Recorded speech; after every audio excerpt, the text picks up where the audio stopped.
Olá, eu sou Rodolfo Rodrigo e está começando o primeiro Trilhas do Nordeste de 2023.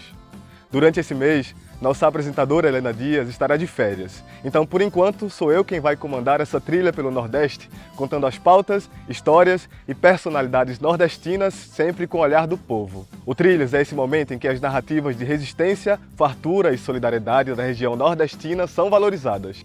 Vem com a gente!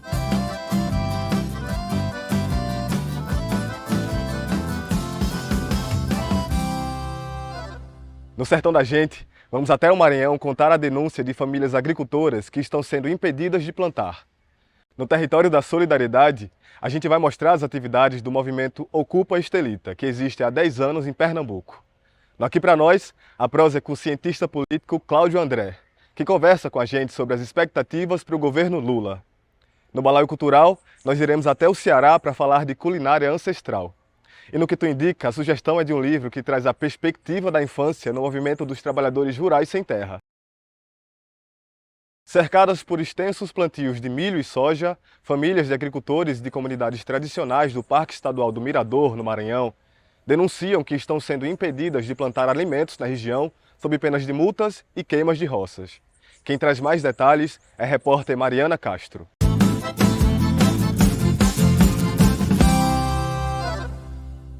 O Parque Estadual do Mirador é uma unidade de conservação onde vivem mais de 50 comunidades tradicionais no Maranhão, que vivem basicamente do plantio de alimentos como arroz, milho e mandioca para a produção de farinha. Cercadas por plantios de soja, as famílias denunciam incêndios criminosos nas roças e intimidações para que não plantem mais alimentos na região. Quando amanhece o dia, que pensa que estamos sozinhos, chega aqui com multidão de 3 carros de polícia, os corpos de bombeiro aqui na porta, a Força Nacional aqui dentro, ameaçando suspender a roça aqui dos moradores. Eles suspenderam a roça, obrigando as pessoas a dar o próprio documento para eles multarem. E a gente quer saber se eles estão mandados vindo para cá, é com a força do governo do estado ou se é com a força desses empresários, das empresas, do agronegócio, que estão dando pressão, que estão dando sustentação para esse povo ficar na nossa porta. Nascido e criado na comunidade Travessia, que acumula denúncias de conflitos fundiários no parque, Joselino Silva vive da venda de farinha e foi um dos agricultores abordados pela Força Nacional e servidores da Secretaria de Meio Ambiente. Nós vivemos aqui num desespero, porque bota nas roças, o pessoal vem, suspende nossas roças, nós vivemos de via da mandioca, que nós produzimos a mandioca, porque nós só produzimos mandioca aqui e arroz na nossa residência. Aí nós temos que produzir a mandioca para vender a farinha e vender fora. Eles falaram porque nós não podemos vender. Tem que produzir e consumir aqui dentro. A Federação dos Trabalhadores Agricultores e Agriculturas Familiares do Maranhão, a FETAEMA, acompanha o caso e denuncia ainda que algumas famílias chegarão a ser multadas, em valores que vão de 5 a 10 mil reais. Em alguns aspectos, as roças foram apenas suspendidas e outras foram multadas em 5, 10 mil reais. Né? O que é muito grave, porque essas famílias ela sobrevive desses plantios dessas simples roças deles. Tem trabalhador rural que relatou que tem 13 filhos para criar e que o único meio de renda é através dessas roças. E que se não plantar essas roças no tempo certo, vai ficar sem ter alimentação para seus filhos. E quem que iriam bancar? O governo estadual vai bancar essa comida, esses produtos para essa família? Eles fizeram esse questionamento. A FETAEMA, junto à Comissão Pastoral da Terra e o Sindicato dos Trabalhadores Rurais do Estado, solicitou uma audiência pública com os órgãos competentes para pedir cancelamento das multas, manutenção das roças e acesso a direitos sociais para as famílias do Parque do Mirador. A gente agora aguarda a resposta do governo do Estado referente à audiência, né, que já foi pedido, que já foi encaminhado ofício, justamente para solucionar esses problemas mais graves em relação às roças suspensas, em relação também ao cancelamento dessas multas que foram impostas para que essas famílias pagassem, que não tem condição nenhuma de pagar, né? E uma outra pauta que nós queremos tratarmos é um possível termo de convivência. possamos traçar a estratégia, criar alguma lei que dê a permissão para que essas famílias permaneçam dentro do parque e também tenha as políticas públicas para elas, para que elas possam ter o seu desenvolvimento rural sustentável e solidário. Em 2012, no Recife, surgiu um movimento que colocou o tema do direito à cidade nos centros dos debates. Era o movimento Ocupa Estelita, que criticava a construção de um projeto imobiliário no Cais José Estelita, área central da cidade. Afonso Bezerra e Pedro Estropa Solas nos contam agora a história dessa mobilização que sacudiu o Recife e o Brasil na última década.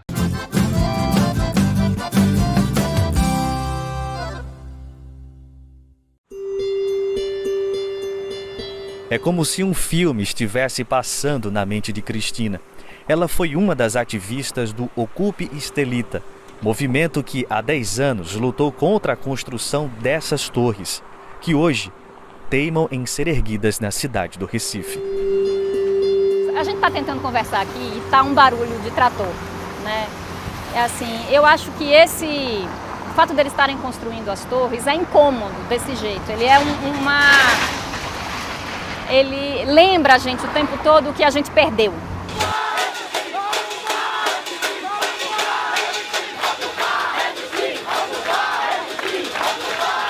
O movimento Ocupa Estelita se articulou na cidade a partir de 2012. O grupo contestava a construção do projeto Novo Recife, no Cais José Estelita, no bairro de São José. A proposta original era construir 12 torres residenciais, com quase 40 andares, no terreno onde funcionou a Rede Ferroviária Federal, gerando um grande impacto ambiental e paisagístico na região. Foi quando as construtoras, sem ter ainda aprovação nenhuma, nada definitivo, começaram a anunciar que ia ser construído um novo bairro aqui nessa região. E aí as pessoas começaram a dizer, como assim novo bairro e tal, e já tinha um movimento muito forte, essa verticalização muito intensa de Boa Viagem, e antes disso as torres gêmeas que a gente vê lá no final da perspectiva do cais, que tinham prometido já revitalização e vai melhorar e tal, e as pessoas já sabiam que isso era balela, assim, né? Que no máximo você consegue uma gentrificação.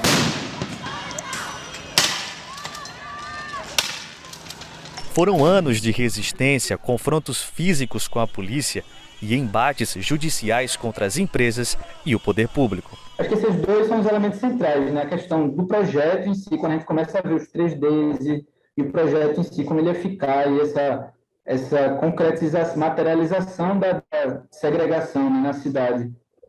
Estava muito na cara da gente. E outra, quando a gente começou a ver como essas coisas conseguiam ser aprovadas meio que na força, assim, né?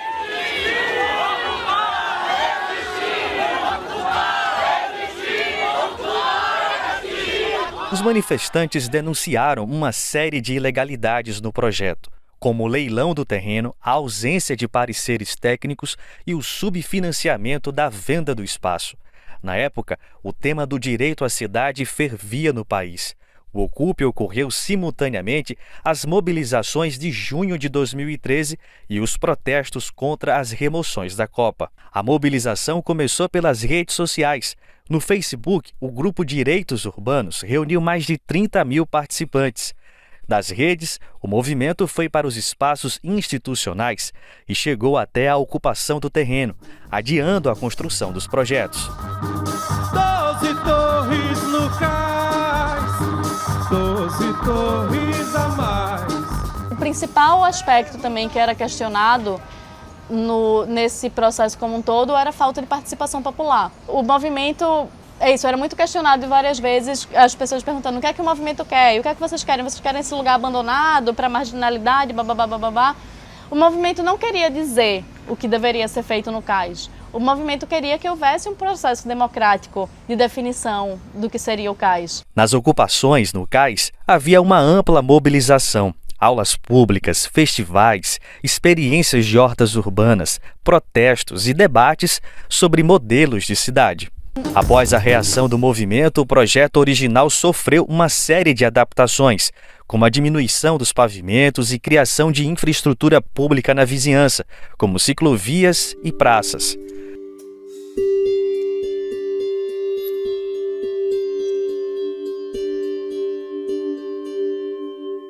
A herança do Ocupa Estelita é uma cidade cada vez mais alerta às ambições do capital imobiliário. Então, até a forma de fazer a coisa errada, os gestores, os empresários, que querem escamotear o direito do povo, hoje eles se preocupam mais. Assim, não é tão fácil fazer o mal no Recife mais. Não é tão simples mais você mudar regras, você mudar normas para que o capital seja sempre favorecido em detrimento do direito da população.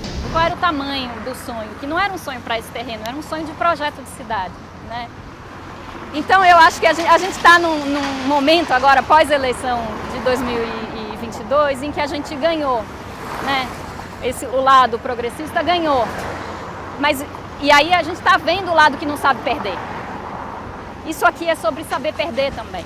Mas eu acho que lutar por direito é reconstruir o tempo inteiro. Sangue jorra no cais, a lama que trama a fama dos cartões postais. 2023 começou e com ele um novo governo para o Brasil. O presidente eleito, Luiz Inácio Lula da Silva, deve encarar inúmeros desafios nos próximos 4 anos. O que devemos esperar? Sobre esse assunto, a gente conversou com o cientista político Cláudio André, que é professor da Universidade da Integração Internacional da Lusofonia Afro-Brasileira, a Unilab. E você vai conferir agora.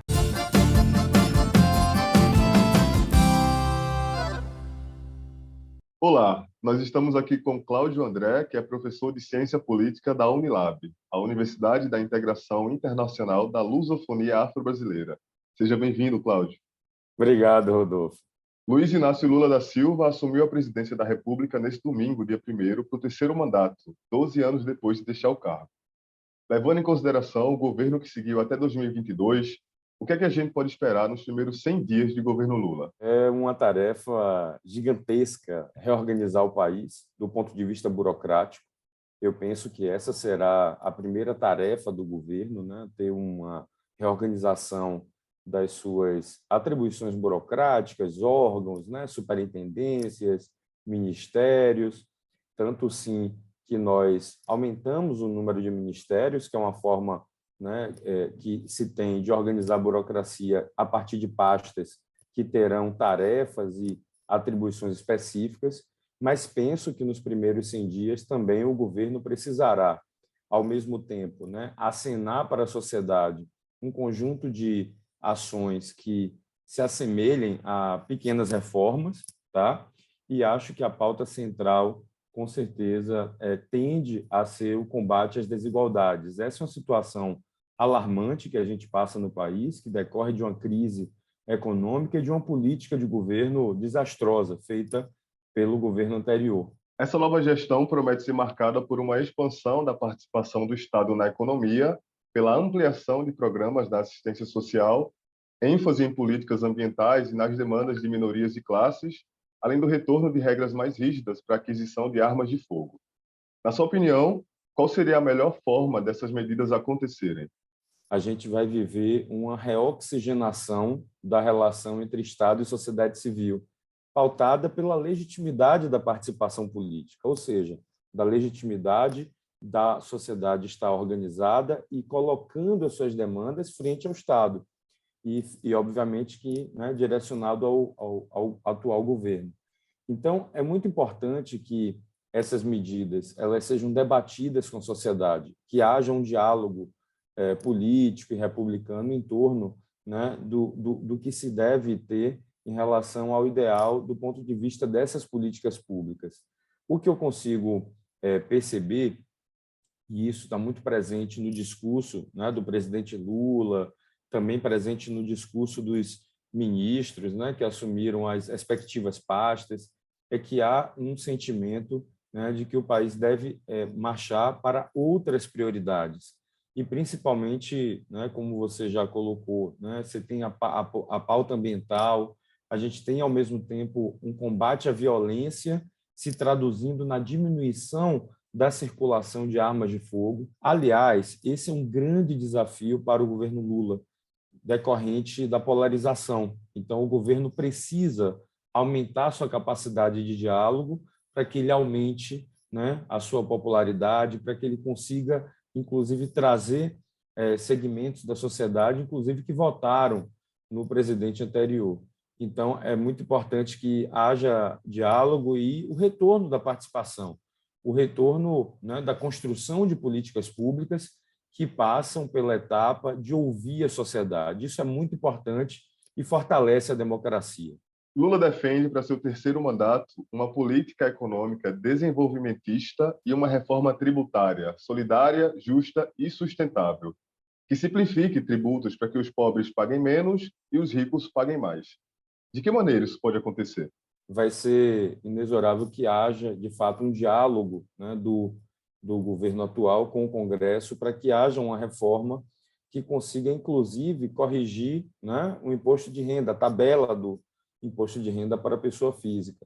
Né? Tem um debate também das grandes fortunas e eu entendo que são debates muito importantes porque o sistema tributário brasileiro coloca uma grande carga sobre o consumo, logo pune aqueles que ganham menos. Né? Então, se a gente pensar, por exemplo, na pessoa que vai comprar uma garrafa de água mineral, se for uma grande empresa ou se for uma pessoa física assalariada, a carga tributária é praticamente a mesma. Então, é muito importante que nós tenhamos, de fato, esse debate, porque ele também envolve interesses do empresariado, né? Envolve também o interesse, né, da classe trabalhadora. Então, com certeza, deve ser um debate que vai surgir como um dos pacotes, uma das medidas, né, do governo atual, sob a liderança, né, do ministro da Fazenda, Fernando Haddad. O combate à fome e à pobreza sempre foram uma das principais pautas defendidas por Lula. Como é que a gente pode esperar que o governo trabalhe em cima dessas questões? Essa é uma pauta que liga o terceiro governo Lula ao primeiro. Né? Tem aí um elo histórico importante, porque a pauta em 2002, na eleição de 2002, girava exatamente numa prioridade de dar renda mínima, né? De garantir um mínimo de condições, né, de igualdade, de existência, de dignidade para a maioria, né, do povo brasileiro. E, infelizmente, esse desafio, como política pública, né, se coloca de novo na história, agora, 20 anos depois, e eu vejo que a primeira medida que o governo enxerga para o combate à fome é, de fato, a manutenção, né, do Bolsa Família no valor de R$ 600 e no acréscimo, né, de R$ 150 reais para cada criança que houver na família.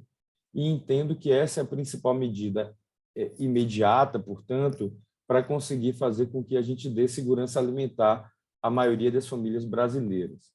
E entendo também que, paralelo a essa medida, o governo entende que deve pensar em oportunidades econômicas, né, de trabalho e renda que consiga chegar para essa população. E isso, obviamente, passa, né, pela condição de ter mais dinheiro, né, disponível, né, na mão da população para consumir. Então, eu penso que essa é a principal medida. Né? O combate à fome e à pobreza esse ano, né, virá, sobretudo, né, do Bolsa Família, remodelado, reconstruído, né, que deixe o Auxílio Brasil de Bolsonaro para trás e consolide, né, uma nova política pública reconfigurada, mais de continuidade ao combate à pobreza. Para além desses desafios que o presidente Lula vai enfrentar, né, do combate à fome, à pobreza, e também esses outros descasos que o governo Bolsonaro deixou, quais outros desafios Lula tem pela frente, né, como saúde, educação, né? O que é que a gente pode esperar? Primeiro, é lidar com a gestão fiscal, né?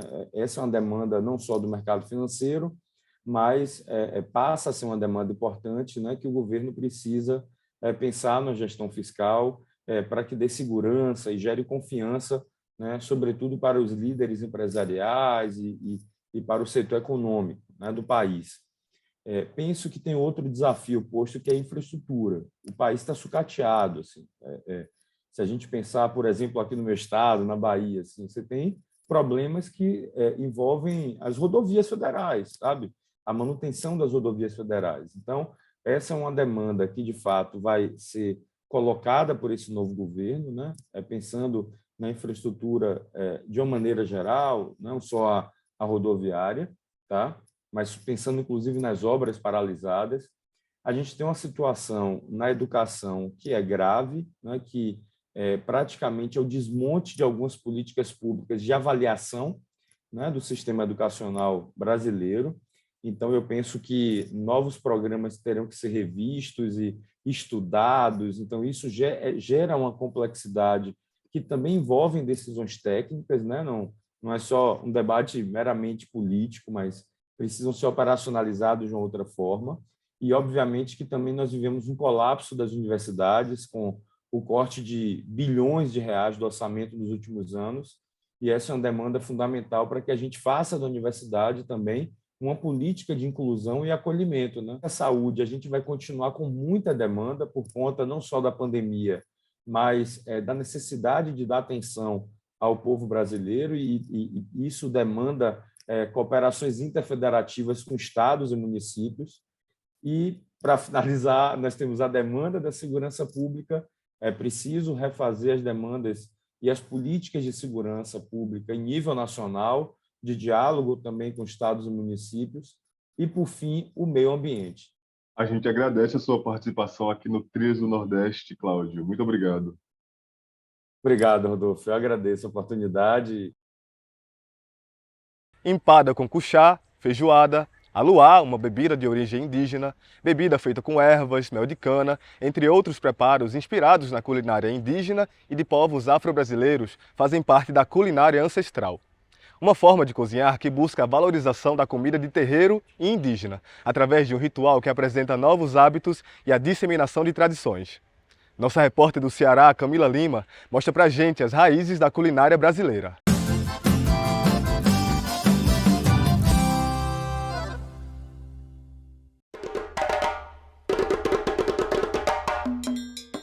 Sabe aquele manjar dos deuses servido na sobremesa aos domingos? E aquela farofinha que acompanha o cardápio e enche de alegria as refeições país afora?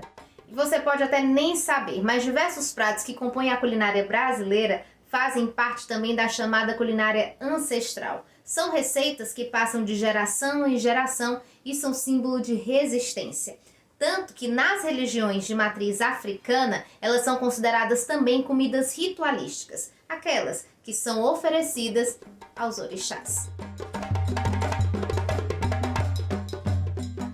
A comida, ela nos remete, dentro dos candomblés, a um processo de resistência dessas comunidades e um processo de fortalecimento da identidade da matriz africana.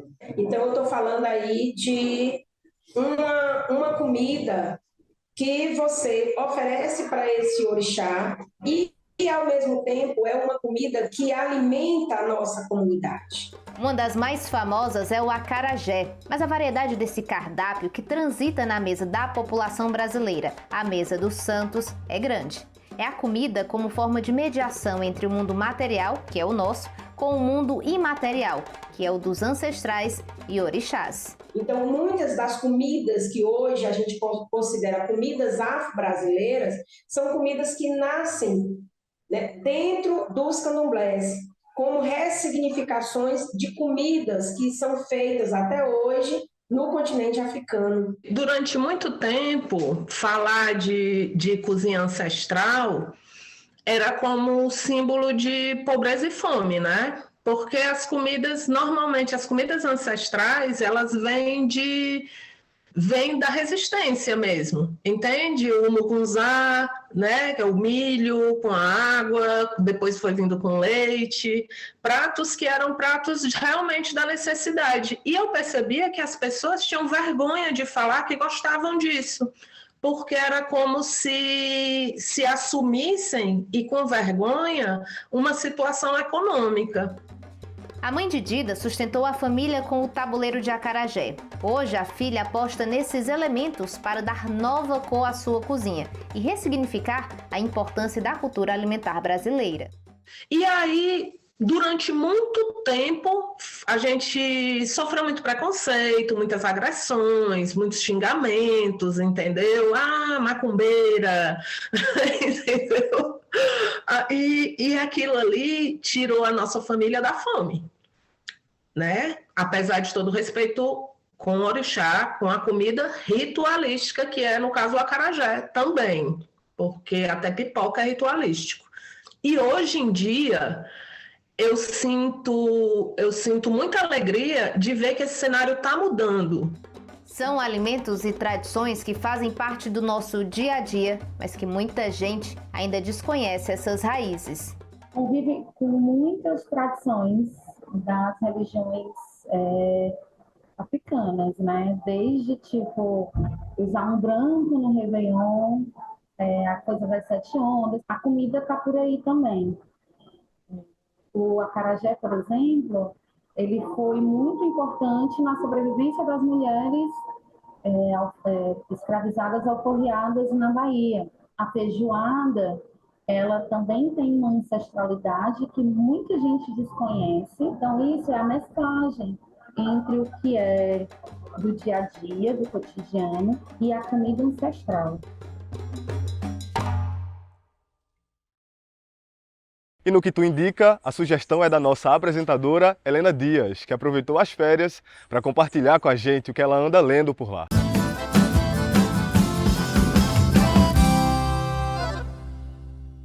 Olá, gente, eu sou Helena Dias, sou jornalista do Brasil de Fato Pernambuco e, como vocês bem sabem, eu apresento Trilhas aqui na telinha, né? Mas eu tô de férias e vim aqui só matar a saudade, daqui a pouco é que eu volto. Eu fiz questão de trazer uma dica cultural nordestina de ler, né, de uma companheira aqui do Brasil de Fato também, Monize Ravena, que é jornalista e historiadora. Então eu trago aqui o livro Os Sem Terrinha, uma história da luta social no Brasil. Nesse livro, Monize traz a perspectiva da infância, né, na construção do movimento dos trabalhadores rurais sem terra, né? Como é que se forjam aí essas crianças sujeitas e sujeitos de direitos, né? Direitos que muitas vezes são violados.